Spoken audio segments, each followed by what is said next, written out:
ఓం శ్రీ గురుభ్యో నమః. హరి ఓం. ఓం ద్వాదశ జ్యోతిర్లింగ జయసిద్ధి వినాయక మాణిక్యాంబ సహిత శ్రీ పుణ్యలింగేశ్వర స్వామిని నమో నమః. నమస్కారం అండి.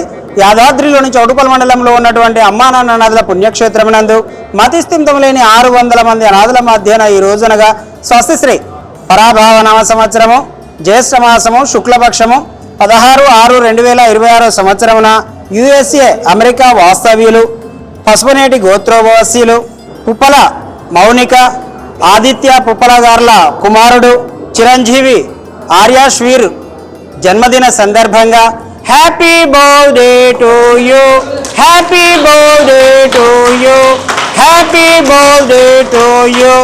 ఈ యొక్క చిరంజీవి ఆర్యాశ్వీర్ జన్మదిన సందర్భంగా అనాథులకు అభాగ్యులకు అన్నదానం అందించుచున్నవారు తల్లి మౌనిక పుప్పల గారు, తండ్రి ఆదిత్య పుప్పల గారు, నానమ్మ విష్ణుప్రియ గారు, తాతయ్య బాలకృష్ణ పుప్పల గారు, అదేవిధంగా పసుపునీళ్ళ గోత్రోవాసీలు అమ్మమ్మ సత్యప్రభ పందిరి గారు, వీరందరూ కూడా యొక్క అనాథులకు అభాగ్యులకు చిరంజీవి పుట్టినరోజు సందర్భంగా అన్నదానం అందించారు కాబట్టి వారికి పేరు పేరున ప్రత్యేక ధన్యవాదాలు తెలియజేస్తూ మీరు అందించినటువంటి అన్నదాన కార్యక్రమాన్ని మీరే స్వహస్తముల చేత అంగరంగ వైభవంగా నిర్వహించుచున్నారు.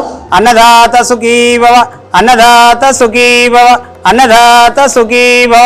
అన్నదాన కార్యక్రమాన్ని ప్రారంభించారు.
శ్రీ పుణ్య లింగేశ్వర స్వామి దేవస్థానం అనాథ ఆశ్రమ నివాసులందరికీ నా నమస్కారములు. మేము గాంధీనగర్ నివాసులము. ఇక్కడ ఈ పుణ్యకార్యం నిర్వర్తించడానికి మేము అక్కడి నుంచి మా పిల్లలు ప్రోత్సహిస్తే మీకోసం మేము ఇక్కడికి విచ్చేసాం. వారి కృపతో మీరు ఈరోజు సంతోషంగా ఈ భోజన సదుపాయాలను స్వీకరించాలని మేము కోరుతున్నాను. మా మనవాడిని దీవించి మీరందరూ సుఖంగా ఉండాలని మేము కోరుతున్నాం. మా మనవాడి జన్మదిన సందర్భంగా మీ అందరికీ అన్నదానం చేయాలని మా పిల్లలు సంకల్పించినందున మేమందరము మా వియ్యపు వాళ్ళు మేము అందరం కలిసి ఇక్కడికి రావడం జరిగింది. మీ అందరికీ అన్నదానం చేసినందుకు మాకు చాలా సంతోషంగా ఉంది. మిమ్మల్ని ఇంతమందిని ఈ ట్రస్టీ మిమ్మల్ని ఇంత మంచిగా చూసుకుంటున్నందుకు కూడా ట్రస్టీని కూడా మేము అభినందిస్తున్నాము. ఇట్లాంటి కార్యక్రమాలు మేము పలుసార్లు చేయాలని కోరుకుంటున్నాం. అమ్మా నాన్న అనాథాశ్రమంలో జీవిస్తున్న నా అంటూ ఎవరూ లేని 600 మంది అన్నదానానికి సహకరించి పుణ్యం కట్టుకోండి. వారి నిత్యాన్నదానం నిమిత్తం బియ్యం, పప్పు, కూరగాయలు వంటి కిరాణా సామాగ్రిని అందించి మానవత్వం చాటండి. మీ ఇంట జరిగే పుట్టినరోజులు, పెళ్లి రోజులు, పెద్దల వర్ధంతి కార్యక్రమాల వేళ ఈ అభాగ్యులకు శక్తి మేర అన్నదానం చేసి ఆయురారోగ్య అష్టైశ్వర్యాలతో జీవించండి.